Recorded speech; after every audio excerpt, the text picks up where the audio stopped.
Pre season ടൂറിലെ ആദ്യ സൗഹൃദ പോരാട്ടത്തിൽ പ്രീമിയർ ലീഗ് ചാമ്പ്യന്മാരായ മാഞ്ചസ്റ്റർ സിറ്റിക്ക് തോൽവി. ഇന്ന് സെൽറ്റിക്കിനോടാണ് മാഞ്ചസ്റ്റർ സിറ്റി പരാജയപ്പെട്ടത്. 3-4 ഗോളുകൾക്കാണ് സ്കോട്ടിഷ് ക്ലബിന്റെ ജയം.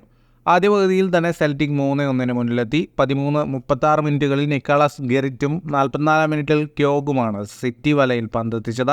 33 മിനിറ്റിൽ ഓസ്കാർ ബോബ് ഒരു ഗോൾ മടക്കിയിരുന്നു. രണ്ടാം പകുതിയുടെ തുടക്കത്തിൽ മാക്സിമോ പെറോണിന്റെ ഗോളിൽ തിരിച്ചു വന്ന സിറ്റി 57 മിനിറ്റിൽ ഹാളൻഡിന്റെ ഹെഡർ ഗോളിലൂടെ മത്സരത്തിലൊപ്പമെത്തി. എന്നാൽ 68 മിനിറ്റിൽ ലൂയിസ് പാൽമ നേടിയ ഗോളിൽ സെൽറ്റിക് വിജയമുറപ്പിച്ചു.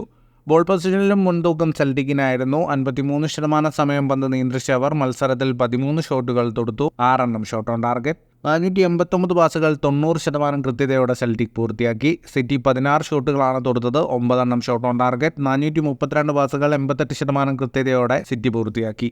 ഇനി ജൂലൈ 28 AC മിലാനെതിരെയും ജൂലൈ 31 ബാഴ്സലോണയ്ക്കെതിരെയും ഓഗസ്റ്റ് 4 ചെൽസിക്കെതിരെയുമാണ് സിറ്റിയുടെ പ്രീ സീസൺ പോരാട്ടങ്ങൾ. ഫുട്ബോൾ ലോകത്തെ കൂടുതൽ വാർത്തകൾക്കും വിശേഷങ്ങൾക്കുമായി സ്പോർട്സ് കഫേ ഇപ്പോൾ തന്നെ സബ്സ്ക്രൈബ് ചെയ്യുക.